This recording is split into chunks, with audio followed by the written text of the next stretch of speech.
was enough. And Eric, we have a match on our hand where Hikaru is getting a little bit flustered by that style of Denis Lazavik. He's able to take these positions and apply pressure when it looks equal, to be honest with you. And Hikaru maybe gets too ambitious, and it just wasn't the right position. He made the mistake. Denis punished it. We were a bit critical of Denis earlier in that game. He had maybe one move that it said he could press for advantage. Knight G5. But he was just focused on equalizing, playing a position that he knew, and the decision was up to Hikaru. And I said, like, maybe he doesn't have enough time to pursue it. And as soon as Denis had that chance in the endgame, he really is very, very strong technically. And we have a tied matchup here, 4.5 to 4.5. And also Denis with the white pieces.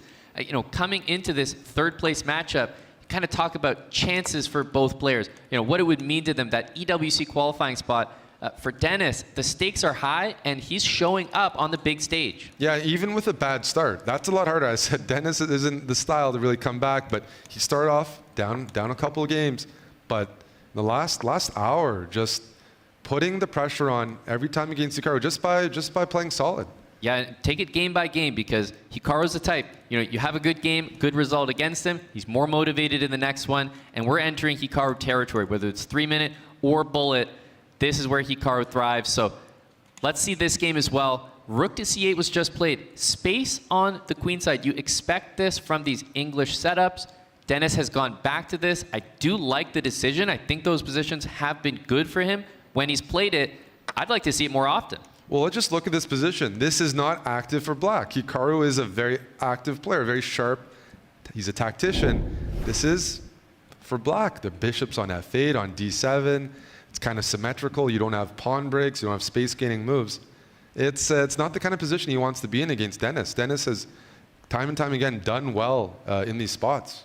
Yeah, and there's a little bit of pressure in this position. Knight b6 is a threat. And I'm also starting to look at the kind of direct queen c3. And I mentioned that because if black would play rook b8 to challenge the b file, white could play queen c3. And I don't think black could keep the b file and keep the a pawn. But now, you see the decision is to hand over the b file in exchange for guarding b6 and a5 with the rook. A more passive setup, which, as you mentioned, Hikaru doesn't like to do, but he'll do temporarily in order to plan for some counterplay. You can say passive. This just looks like awkward. This is like bad. Your pawns are bad. Your pieces are bad.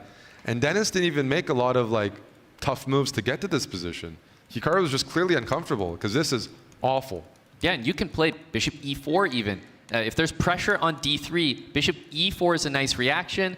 The pawns, you'll notice e5, c5, a5, fixed on dark squares, which is why a light square bishop trade is being proposed.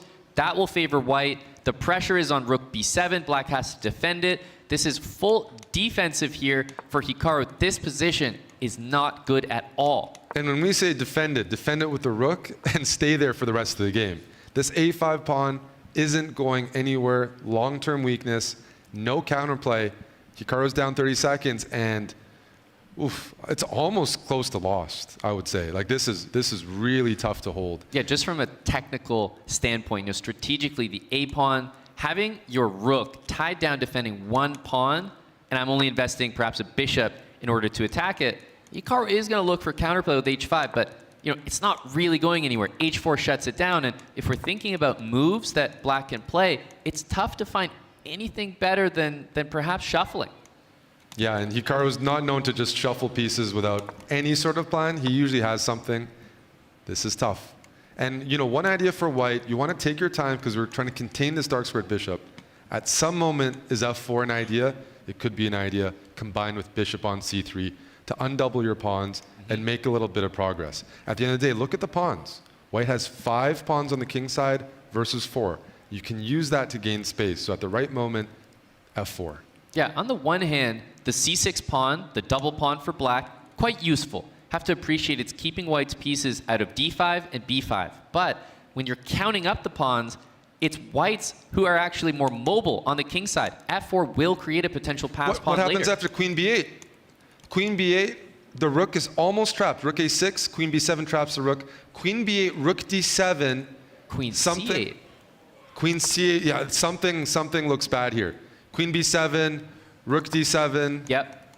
This is already this is already lost. Full infiltration here, and actually hunting for a queen trade had to be refused in the position. The a pawn, by the way, take the pawn. it's just hanging. It's just sitting there hanging. But he says, look, let me take this pawn. Now I can plant the rook on d5 or d7. Full infiltration here. So far, Denis has done a really good job managing risk while taking bigger and bigger advantages. Another Hikaru move, f5. It doesn't work. When you take on f5, your queen defends the diagonal, but Hikaru doesn't want to just enter an endgame hopelessly tied down.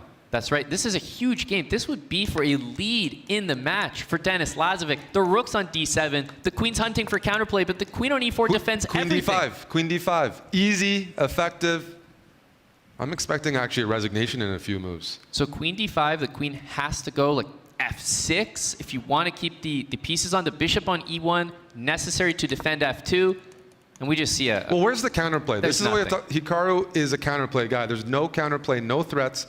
Queen covers everything. He's tried everything. He's pushed the f-pawn. There's no pawns left to push. He almost got to try g5, but that's a step too far. Queen d5, you can put the bishop back to e1. Yeah, queen d1, I was going to say, this is something. You can take on e7, then queen takes e1. Suddenly, the f2 pawn is threatened. He has queen c2, fortunately, after queen takes e1. So f2, you can cover it, and then white is up 2 pawns and some clock. Yeah, and the king on h6 will long-term be weaker. If you want to make King a f1, by the way, another move here, if we want to avoid counterplay. That's King right. f1. King f1, a tougher Denis, move to play. He's getting in some time trouble. Yeah, he's starting to think twice. I think he's gone for queen He's found c2. it. And that takes away all the counterplay. You're threatening maybe rook, even e6 in some positions, threatening mate. e5 is loose. Think about black's queen. Rook e6. Oh my goodness, you have to go back now with rook And then, g8. Oh, oof. Beautiful. that was well played.